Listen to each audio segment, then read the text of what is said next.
Okay, here's how I make my PVA bags. I know most of you probably know this. Here in America, maybe not.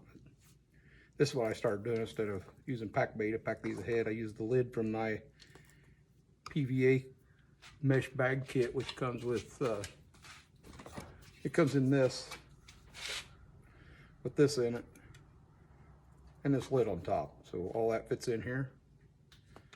I got stuff in here, so I'll put it together for you. But I use the lid off this to measure. Usually use 1.5 to 2 of those. 1 to 2. Sometimes I'll just do 1. I really think you don't need as much as we really use. But so I use the lid from it. It comes with this funnel thing. You can buy refills of this, which I bought. I've already went through some of these. You can buy them on Amazon. Actually, little kits of them, or I buy them on big carp tackle with big rolls of, I forget how many comes in a roll. See if I can find it in my pile of mess up here. Oh yeah, here's a roll.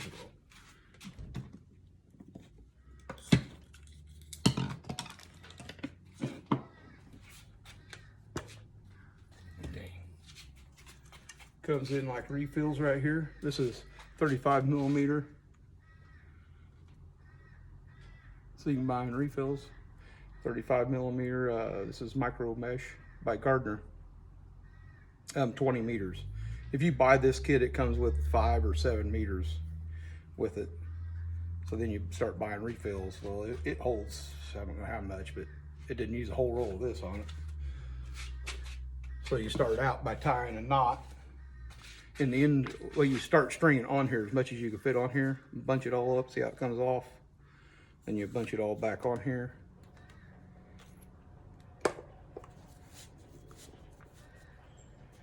So you buy it all on here. Then once you get it all on there, you cut it off and you tie a knot in the end. That's the beginning. So then once you put this thing together, you pack this in here. I usually have it against the bottom of the bowl. I got an empty bowl here. I usually do it on it. You get the idea. So I pack it in here like that. I push it out the bottom. Then you pull out plenty because you're going to want to tie this off. So then you just do a simple overhand knot. Nothing fancy on it. Pull that knot tight. I hold my finger down here to get the knots tight to it as I can. This here mix has some syrup in it, which holds it kind of tight, and the powdery stuff doesn't leak out as much. I like it. I haven't been doing this a long time, but this is the one I fell back on. I've caught fish with it. I mean, they aren't eating this stuff. Well, I hope they're eating it, but I mean, they aren't. That's not on your hook. So, in some other videos, if you watch my other videos, you'll see where I use this. I just put my hook through part of this and then cast it out. So I have my hook link on there, and I just hook the hook, whatever that choice is, on there. So I make a bunch of these ahead of time. I'll make a couple more here to show you. See, one and a partial. The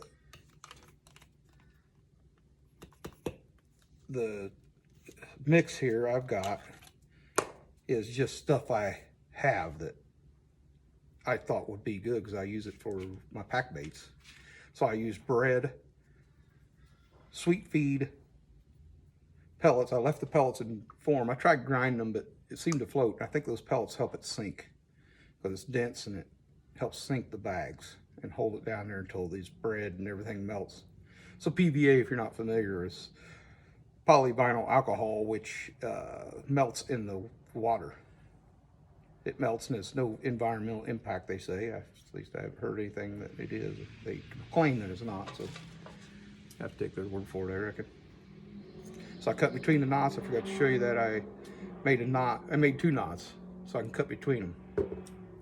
But it's bread, horse sweet feed, and turmeric, which is a yellow spice that carp seem to like. I've seen some other videos from Europe where a guy used it in his match fishing for ground baits. And I had some leftover syrup from mainline baits that was, it's like milk syrup, coconut milk syrup. But I had some left. I was using it for spod mixes and stuff. but it helped hold this into something besides the powder. Now, for my next batch I make of these, I'm going to use pretty much these same ingredients, except instead of that, since I don't have any more of that syrup, I'm going to make my own. I'm not sure. I just bought corn syrup, which I think is, I'll have to test it here in a little bit. I think it's PVA friendly. PVA friendly meaning that it won't melt the PVA. Anything with water, you know, does, but you can counteract that with salt, they say, but I think it's syrup might be. I'm not for sure. I'm gonna, like I said, I'm gonna test it. So now I tied one knot, I got this thing tied, you see? So now you gotta tie a second knot. And I pull it down as close to this other knot as I can so I don't waste as much PVA. You call it PVC, but it's not. So you see the two knots? And then I cut between those two knots. Now I'm ready for the next bag. It's already tied and ready to go for the next one. Slide it back up on there. And make the next one. Might go with, I don't know, 1.5 is about right. I'm gonna go with, that's 2. That might be more than I want. I gotta pack it. I don't know, you don't have to. I've noticed that after a little bit of time, and I'll leave these set for a day, 2, 3 days even. I've left them in the refrigerator. I keep them in the refrigerator so it, just so it doesn't go bad, I guess. The sweet feed I noticed has it has oats in it, and it has little pieces of corn all ground up, but it's in pellets mainly, but it does have some loose feed in there with it. So I make up a bunch of these. Heck, I'll make 20 or 30 and keep them ready. So then when I'm ready to go, I have them in a Ziploc bag, all ready to go. And I just, when I'm ready to fish, instead of packing them on there with pack bait, I know you got to spend the extra expense for this, but the other stuff, pretty much what you'd use. I mean, you could use jello in this too, and oats. The oats may float, but I'm guessing they won't, especially if they soak in like syrup or something to hold them together and float. Bread obviously does, but if you soak it with stuff, so pretty much whatever you use for pack bait, you can use it for this, but you don't want water in there because then it's going to melt your PVA, and then you go check on it a little bit later, and it's all going to be melted in a big pile. So this is the only more expensive is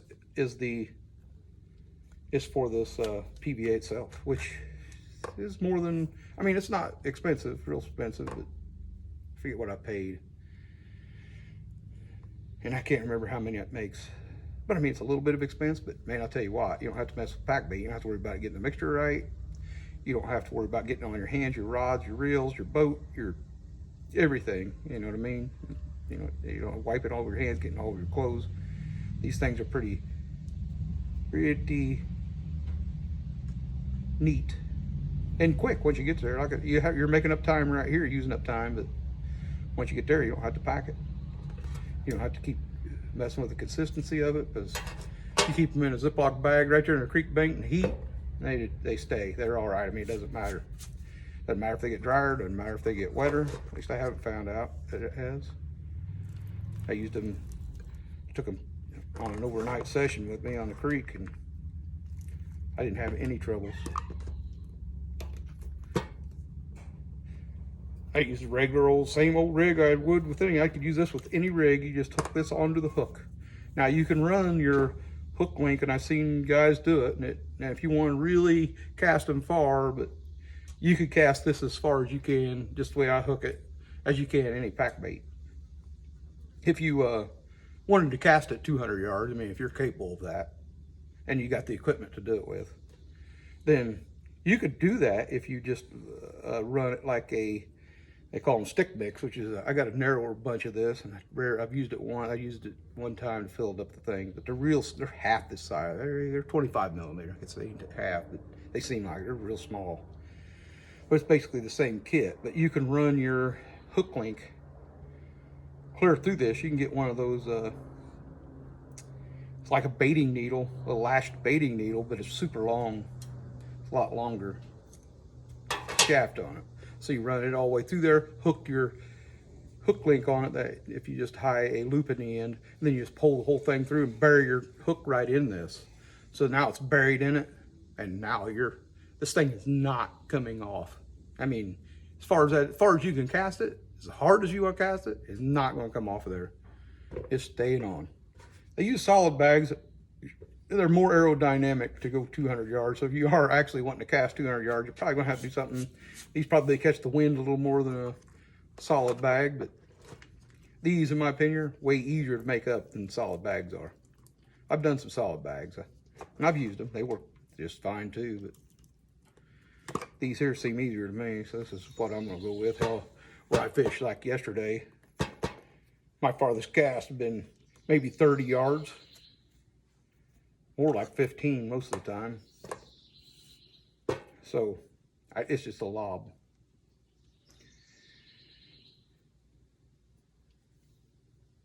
So that's it. One knot, hold up tight.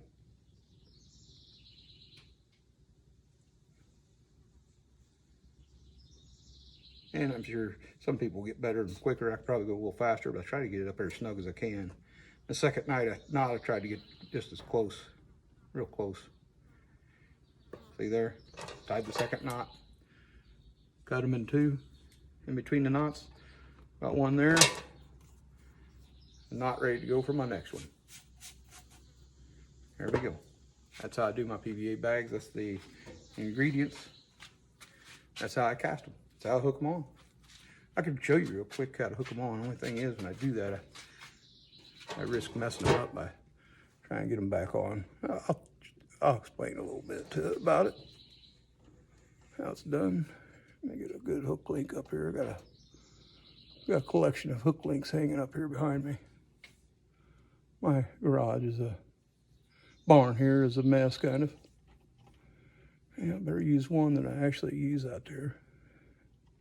This is an old one. I'll probably change the hook because this is an ESP trig hammer hook, which I like, but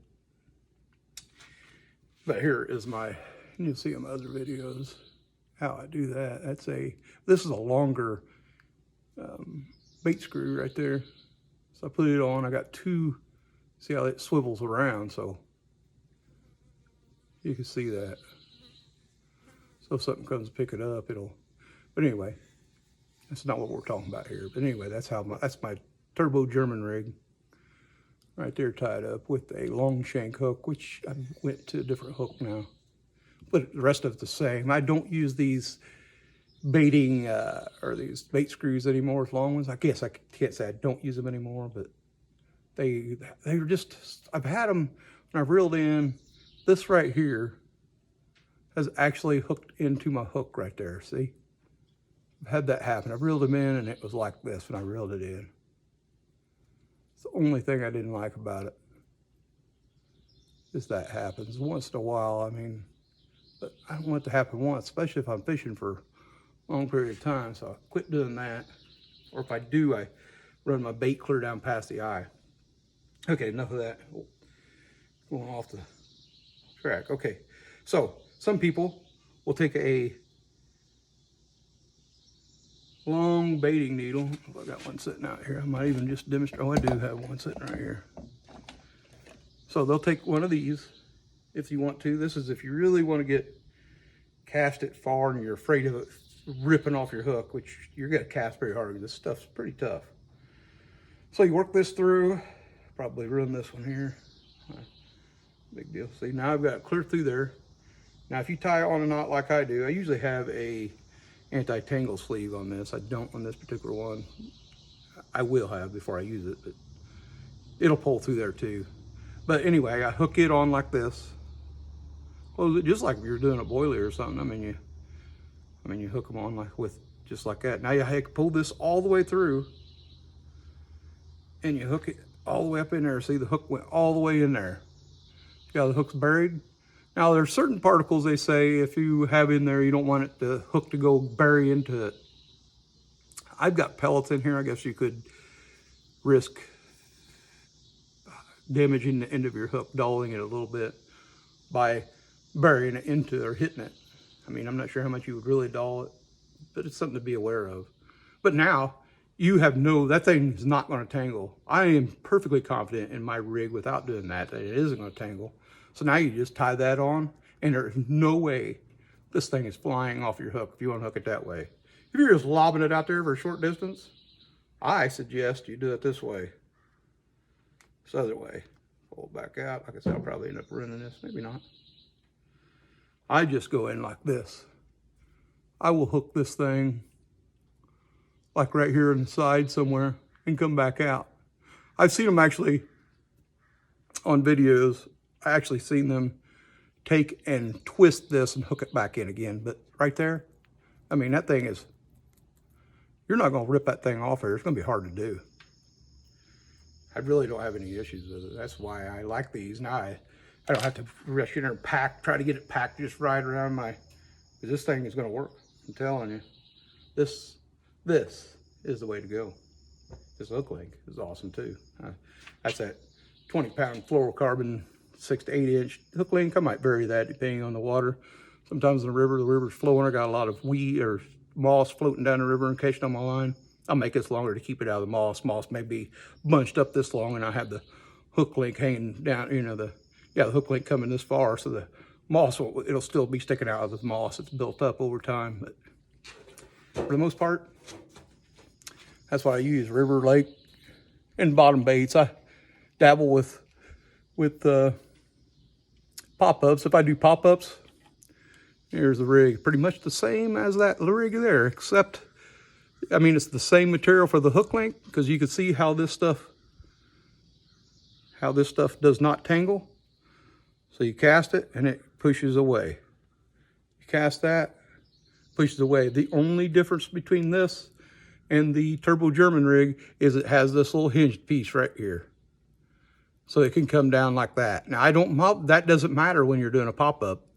That doesn't matter when it comes down like that, doing a pop-up, when it comes down over your line. But when you're doing a bottom bait, you don't want it to come down like this. A pop-up, it's going to be hanging up here. So you want that. You want this weight down here and this thing hanging up here. Might be too close. Hanging up here. But when you're doing a bottom bait, it can sometimes lay like this. Now you run the potential of it tangling. But if it's tied directly without this little loop right here, which is called Turbo German rig, from all I can see, that's the only difference. That's the only difference between this and a Turbo German rig, is this is tied directly.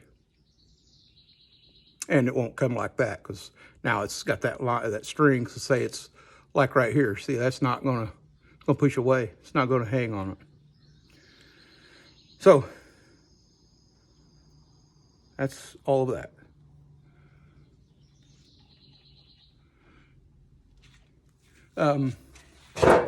I want to thank you guys for watching. I don't know if you guys like this. I'll keep trying to make more videos and stuff of what I've learned and done. I've only been in this for just about a year now. I make boilies too. Maybe I'll do a video about how I make my boilies. And I kind of mix and trying different ingredients and stuff to make different boilies. Right now I'm going to try to go a no egg recipe next. I'm trying some other materials instead of eggs, other ingredients instead of eggs, to make it work, because eggs I don't think are that beneficial to your bait. And I quit boiling them because they get plenty hard enough and they last long enough for my sessions. I'm not fishing the same bait for 3 days like they do over in Europe, and we don't have tension barbel that they have troubles with them eating. And if you're here, we worry about catfish and turtles, and they don't give a shit if they're boiled or not. They're going to eat them. So I think the carp like them better when they're not boiled. You don't lose your flavoring. So I don't boil them. And then I think the eggs, I don't need either. I really don't think the egg are needed unless you're boiling them. I think the eggs are there for boiling purposes. I might be wrong about that. I mean, I haven't looked into that all, if there's that much nutrition and attractiveness in the eggs, but I'm getting off subject here. This is about PVA bag mixes. So maybe there'll be more. I appreciate you all watching my videos. There'll be more to come, and we'll do some on my boat, which is behind me here. So there will be some videos coming up, me fishing in it. I've got a couple, some stuff I've done, but I haven't posted much videos of me actually fishing in it. I haven't had a lot of success, but I see it being the way to go. I mean, I've caught a few, but I haven't been on a lake where it's got big carp. Lakes around here, little ones. But like I said, I'm getting off subject. Thanks for watching. Talk to you all later.